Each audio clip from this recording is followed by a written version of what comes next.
Hello, good morning to all of those that are following the channel. So this morning it's just going to be a double video because there's a bigger message here than just what I'm going to say at this moment. And I know that this channel gets a fair old bit of stick, as did the other one, in relation to Americans and my highlighting of some of the carries on and points of view and mindsets of those. Now, at the moment, you can see behind me a rather beautiful, in my opinion, new gate, double gate, and also the side gate, or should we say the pedestrian gate. But that's what I've been spending my time and a little bit of money. I suppose the total cost was about 4,500 pesos, which is about $80 American, which isn't a lot. That includes about 1,000, I think it was 1,000 or 1,250 for labor. Now, here in the Philippines, as you're well aware, there are a lot of Americans here. And with the arrival of Americans here, there's a presumption, of course, from their own point of view, that they're all multi-millionaires. And good morning, Gary. And in the process of their illusion that they are multi-millionaires, maybe on a hefty retirement savings plan, maybe a high payout from the military, or maybe a combination of all.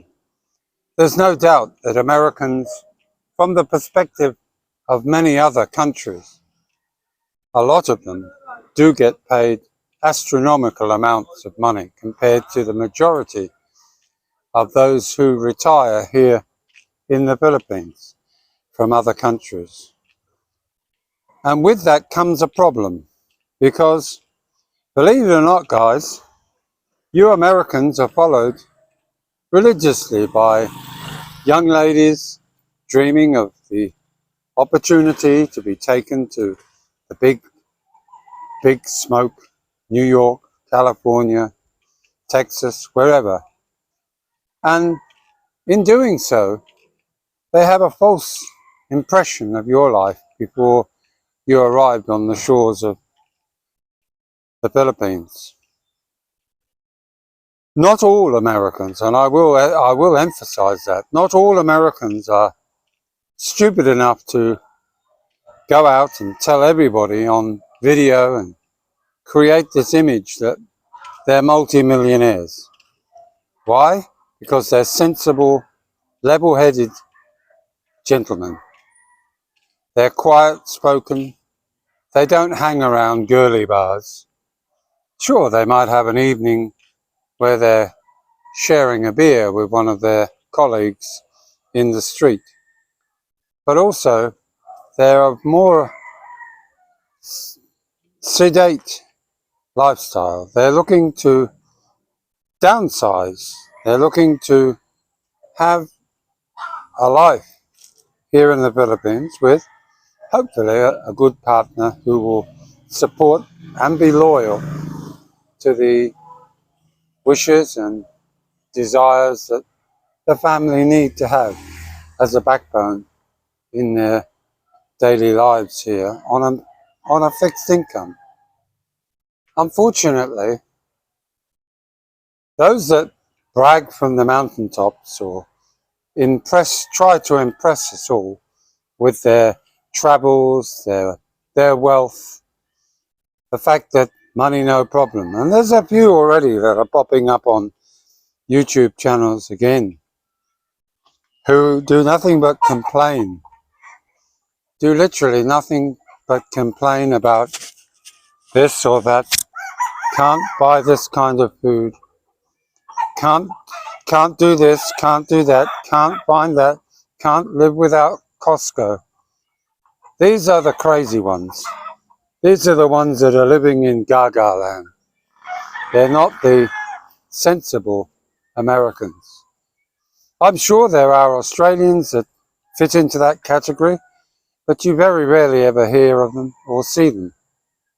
You might find them in the bars, but they'll fly in, spend a few weeks or a month, and then they'll go back to home, working in a factory, maybe just a mundane job that pays regular money and allows them to holiday over here. But the harm that they do by presenting that picture to young Filipinas and others, other older ones, who get the impression that money no problem. When it runs out, he'll go and get some more. Well, I'm afraid most of us do not have that resource in, what do they call it? We live on a finite resource. Often we have a certain amount that we save and we have a certain amount that we receive each month.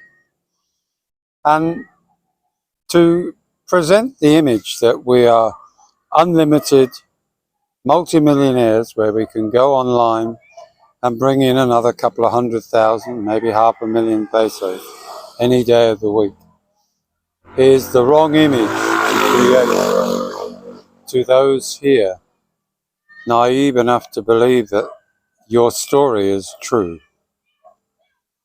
So guys, try and pull your neck in. Stop bragging all the time, because you're doing harm to those that want to come from America, want to come from Europe, and experience the things that I and many have experienced here in the Philippines. And that is a good life, without stress. Okay, you have drama here and drama there, but in reality, we live from one week to the next with what is planned. I mean, Filipinos live day by day. Why are we subjected to the idea that we can't also live the same way? It's always better to microfinance your day than to just think, oh, well, just go to the machine, take out another 10,000. It's gone in a few hours. Why? Because there's always something that somebody desires, and we, as many foreigners do, we say, learn that word, no. But many of us succumb to the reality is that, well, we do say no, but sooner or later, they create a situation where we have to, in effect, bail them out.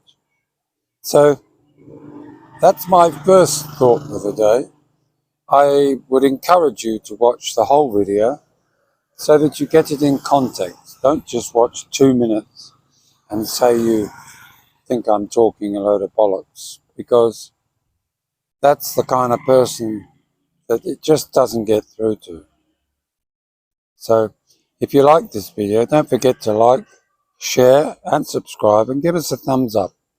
It always helps with the algorithm. And you have a great day. Bye now.